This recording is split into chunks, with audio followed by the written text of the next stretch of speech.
And now, it's time for another Dice Tower review with Ryan Metzler.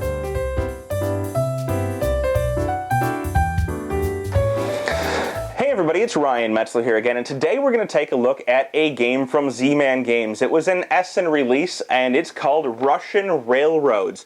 Now, this is a game by designer Helmut Oli and Leonard Ogler. I don't know how to say their names properly, but it's going to be a game that is about building up railroads, the Trans-Siberian railroads in Russia. Each player is going to be building their own railroads, trying to advance their different types of rails, get better rails, build up locomotives that will let them travel those rails and get bonuses, and of course score the most points by doing so, in addition to kind of building up their industry a little bit. But real quick, why don't we just open up this box? We'll see all of the components, which there are a lot of little bits and stuff that go into this game. We'll see how the game plays, and then of course we'll come back here at the end and we'll get my opinions on Russian railroads. So here you can see the components for Russian Railroads all set up for a 4-player game. Now the game doesn't vary too much between 2 and 4. There are some slight changes to the number of places that are available to place in some of the actions, but overall the game will stay mostly the same. Now this is a worker placement game, and out here on this board you're going to see all of the places where you'll place workers. In this area you're going to have basically actions that are going to allow you to extend your railroads, which will be on your own personal player board. You have 3 of them: Trans-Siberian, St. Petersburg, and Kiev. You also have an area over here that will allow you to build more locomotives. You start the game with a level 1 locomotive, and having better locomotives will allow you to reach further on your railroads, which will get you some benefits.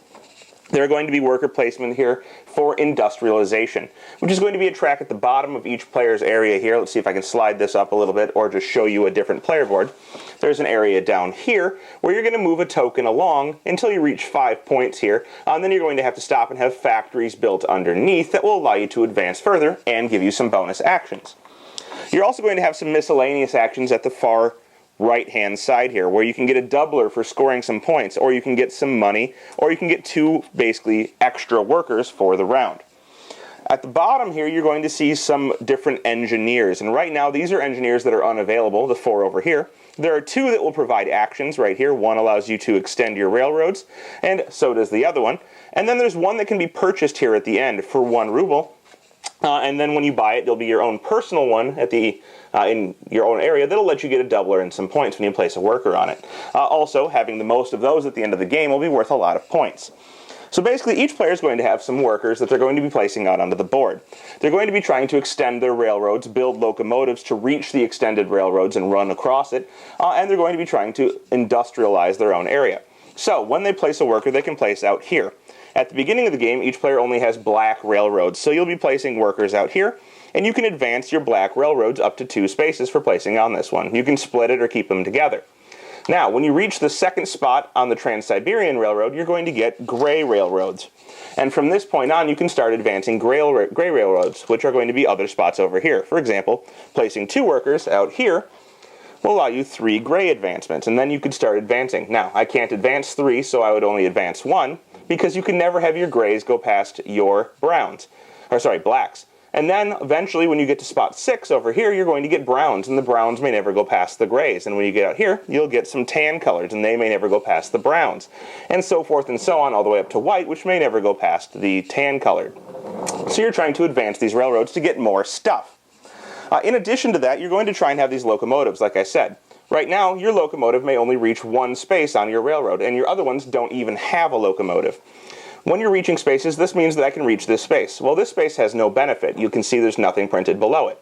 But eventually, I'm going to want to get my brown railroad, with my gray up here and my brown right here, to this spot. And it says right on here, if I have a brown and my railroad reaches it, meaning I need at least a 3 engine, 1, 2, 3, I would get an extra worker from the supply. So, in order to get benefits that show on this board with a little railroad and a piece, you need that piece there and an engine, for example, the 3 engine here, to reach it. And this would replace this engine, or in this railroad you can actually have 2 engines, and you could have 4, reaching 1, 2, 3, 4. So if my brown were here, I'd get an extra guy. And there's going to be several different areas like this. You can see that there's one out here that says if you have a brown and a black, you get to place a question mark token. And these are benefits that can change how things score, give you extra movement, or whatever the case may be. So, You're going to try and advance your rails, you're going to try and build better engines in order to get better stuff. But how are you going to do all of this? Well, I showed you that all of the movement for your rails is over here. Some of them will only be good once you get the white pieces by advancing your black pieces further. Same for brown, tan, and gray. Now, there's also spots at the bottom where you can pay a guy and a ruble to move 2 of any types of your things. So if you have brown and gray out there, you can move a black and a brown or a black and a gray, as long as they never surpass each other on the track. And then at the bottom, you have the one area in the game where multiple workers may be placed. And that allows you to move either a black or a gray. The area over here, as I said, is going to let you build locomotives, and that's how you're going to get these new locomotives that are over here into your areas. When you build one, you take the top one of the lowest pile, and you're going to build it out into one of your different areas here. Now, if you build it here, you can actually move the 1 down to a different railroad, and so now you would have a 1 here and a 2 here. In addition, the Moscow Railroad here will be able to set up here, so you could actually have 2 of them like I showed you before. Each one of the other ones can only have 1. If you cascade down and you have one that you don't want to place, you can eventually flip it over and it will become a factory. These factories have abilities on them that when you reach them with your little purple marker will give you some type of benefit. This one on here is going to give you points equal to the number of engineers you have when you reach it. So it's good to cascade down and use your extra ones to build out onto your track. In addition, when you build out onto that track, it gives you a spot so you can progress further than the 5 victory point spot that you see here. So your purple marker will now be able to move from 5 down to the factory, giving you that ability, and then on to the 10. Some of these will let you build either a railroad or a factory. If you just decide to build a factory, you again take the lowest one from a pile, and you just immediately turn it into a factory, building it down in your industrialization line. So these 2 will let you do either for 1 or 2 workers. Obviously, the first person to get there is going to get it cheaper, and the third one will let you do both of those, taking an engine, adding it to your areas, and taking one of your engines, flipping it over, and making it into a factory. These 3 actions are going to allow you to move this purple industrialization marker, and moving it along will get you more victory points at the end of each round, and activate the factories that you've built down there. When you build one of these, you're going to be getting a doubler token. This doubler token will go out above one of your tracks and is going to double the value of the spaces on that track for scoring. So this is going to be important for getting more points, and the more of these you have, the more points you will score when you come to scoring. These last 2 spaces just get you 2 money for a worker and 2 bonus workers for the turn, which you must use in that round. Now, money is going to be basically like a worker, but it's a temporary worker, and you can always use a money to replace a worker on any of these areas. So if I needed 3 workers, I could place 2 workers and 1 money. But you can never replace money with workers. For example, this spot down here requires a money to buy this guy to have him in your own area. You can't use a worker for that. So each of these areas we'll be placing on, trying to get our railroads advanced, trying to build more of these different engines in order to reach further on our railroads. But why? What's the point? Well, you're trying to extend these as far as you can in order to score points. And at the end of the round, after everyone passes, you're going to basically reorder this area up here. You'll be able to place workers here to change the turn order. There's a little bit of a complicated manner to that, but I'm not going to go into it. When you do pass, you'll flip your card over for your turn order and get that many points. So if you're further in turn order, you'll get more points, and getting these cards may be beneficial, so you may want to be further in turn order in order to get them later. But at the end of the round, you're going to score for how far your engine reaches for each one of these different things out here. So let's say I had this here, and then I had a gray there, and a brown here. And I had a 7 engine. Let's just go ahead and assume I have a 7 engine. For this railroad, I'm going to score up to spot 7. So 1, 2, 3, 4, 5, 6, 7. I'll score up to here. When you score this, you're going to get points based on a track here for each one that you reach. So the brown track reaches from 1, 2, 3, 4, all the way up to 5. And each one of these is worth 2 points. So I'd get 10 points for that. If I had a doubler, this one would be worth 4 points. So I'd actually get 12 points, and you get the idea there. For gray, I only have 1 gray spot. Gray's worth 1 point, that's 11, and black is worth nothing. Remembering, of course, to double everything as you go.